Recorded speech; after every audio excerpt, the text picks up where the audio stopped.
नमस्कार, माझे नाव मुद्रा सतीश धनवडे. सन्माननीय व्यासपीठ, वंदनीय गुरुजन वर्ग आणि माझे मित्र मैत्रिणींनो, तुम्हा सर्वांना माझा नमस्कार. आज मी आपल्यासमोर आचार्य अत्रे यांची विनोदसृष्टी याविषयी माझे मनोगत व्यक्त करणार आहे. ते तुम्ही शांत चित्ताने ऐकून घ्यावे ही माझी नम्र विनंती. अष्टपैलू व्यक्तिमत्व असणारे प्रल्हाद केशव अत्रे म्हणजेच आचार्य अत्रे हे मराठी साहित्य क्षेत्रातील दिग्गज कवी, लेखक, नाटककार, पत्रकार, मराठी व हिंदी चित्रपट निर्माते, दिग्दर्शक, शिक्षण तज्ञ, राजकारणी आणि वक्ते होते. कुठलेही क्षेत्र आचार्य अत्रे यांच्या हातून सुटलं नाही. काव्य लेखनापासून त्यागी राजकारणापर्यंत त्यांनी आपल्या कार्याचा ठसा उमटवून संपूर्ण महाराष्ट्र व्यापले. अशा ख्यातनाम आचार्य अत्रे यांचा जन्म पुण्यातील पुरंदर तालुक्यातील कोळी खुर्द या छोट्याशा गावामध्ये 13 ऑगस्ट 1898 रोजी झाला. अत्रे यांचे संपूर्ण नाव प्रल्हाद केशव अत्रे. केशव कुमार या टोपण नावाने आचार्य अत्रे यांनी साहित्य लेखन केले. शाळेतून प्राथमिक शिक्षण पूर्ण केल्यावर पुढील शिक्षणासाठी ते मुंबई आणि लंडनला गेले. आचार्य अत्रे यांनी BA, BT, TD या पदव्या संपादन केल्या. आचार्य अत्रे यांनी 1923 मध्ये अध्यापन हे पहिले मासिक सुरू केले. 1926 मध्ये रत्नाकर मासिक सुरू केले. त्यानंतर त्यांनी जय हिंद व मराठा असे दैनिक देखील सुरू केले. अनेक वेगवेगळ्या माध्यमांमधून, क्षेत्रांमधून आचार्य अत्रे यांनी आपले मत समाजापुढे मांडण्याचा प्रयत्न केला. त्यांच्या सर्व क्षेत्रातील उल्लेखनीय कार्यामुळे अत्र्यांना आचार्य अशी पदवी देण्यात आली होती. आचार्य अत्रे त्यांच्या मी कसं झालो या वाङ्मयीन आत्मशोधनात म्हणतात की लहान मुलं शाळेत जसे रमत गमत जाते ना, तसा मी आयुष्यातून रमत गमत चाललो आहे. वाटेत फूल दिसले त्यावर कविता कर, मूल दिसले त्याला गोष्ट सांग, उदास चेहऱ्याचा माणूस भेटला त्याला हसव, दुःखी स्त्री भेटली तिच्या जीवनावर नाट्य रच, गर्दी दिसली तिच्या पुढे व्याख्यान दे, खिडकी उघडी दिसली की मांजर जसे तिच्या डोकावते तसे जीवनात डोकवण्याची मला फार हौस आहे.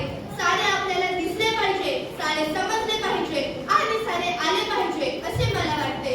प्रौढ अत्रे म्हणतात, विनोदी माणूस हा फुल पाखरासारखा असतो. तो एका फुलावरून दुसऱ्या फुलावर जातो, कधी रस सापतो तर कधी रस सापत नाही. यातूनच आचार्य अत्रे त्यांनी नाट्यसृष्टीला एक वेगळे रूप दिले. त्यांच्या लेखनी कौशल्याने त्यांनी एकापेक्षा एक नाटके लिहिली. त्यात गाजलेलं सर्वात मोठं नाटक म्हणजे मोरूची मावशी. आचार्य अत्रे यांनी साष्टांग नमस्कार, मी उभा आहे तो मी नव्हे, प्रल्हाद मी मंत्री झालो, जग काय म्हणे, ब्रह्मचारी, प्रीती संगम, उद्याचा संसार, अशी बायको हवी यासारखी विनोदी नाटके लिहिली. ही सर्व नाटके विनोदाने भरलेली होती. आचार्य अत्रे यांनी जसे एकापेक्षा एक नाटके लिहिली तसे त्यांनी झेंडूची फुले या कविता संग्रहामध्ये अनेक विडंबन काव्ये लिहिली. यामध्ये त्यांनी मनाचे श्लोकचे विडंबन केले होते. त्या काळी देशभक्त होणे किती सोपे होते हे सांगितले. ते असे, मना सज्जनाचार आज्ञात फक्त, तुला व्हावयाचे असे देशभक्त, तरी सांगतो शेवटी युक्ती सोपी, खिशा माती ठेव सदा गांधी टोपी. आचार्य अत्रे यांची खासियत म्हणजे हजर जबाबी आणि त्वरित विनोद. आचार्य अत्रेंची विनोदसृष्टी त्यांच्या काही कफल्यातून किस्सातून दिसून येते. त्यांचे काही विनोदी किस्से मी सांगते. आचार्य अत्रे आणि यशवंतराव चव्हाण यांच्यातील विनोदी किस्सा. एका भाषणात आचार्य अत्रे मुंबईसह संयुक्त महाराष्ट्रात झालाच पाहिजे असे त्यांनी विधान केले होतं. यशवंतराव चव्हाणांना तो फार खटखट होता. यशवंतराव चव्हाण म्हणाले, अत्रे मुंबईसह संयुक्त महाराष्ट्रात झाला पाहिजे हे तुमचे विधान ठीक आहे, पण तो कशामध्ये? अत्रे म्हणाले, अहो किती महत्वाचा असतो हे मी का तुम्हाला सांगायला पाहिजे? कारण तुमच्या अन्नामधला काढला तर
त्यांची खास वैशिष्ट्ये होते. असे अत्र्यांचे एकापेक्षा एक किस्से आहेत. त्यांचे किस्से, त्यांचं साहित्य यांच्यावर मराठी जण तितकंच प्रेम करतात. त्यांच्या किस्स्यातूनच नाही तर त्यांच्या एकूणच साहित्यातून आणि नाटकातून नेहमीच वाचकांचं, प्रेक्षकांचं ज्ञानरंजन आणि मनोरंजन केलं. सतत विनोदाची मुक्त उधळण करणाऱ्या विनोद सम्राट आचार्य अत्रेंना वंदन करून मी माझे भाषण संपवते.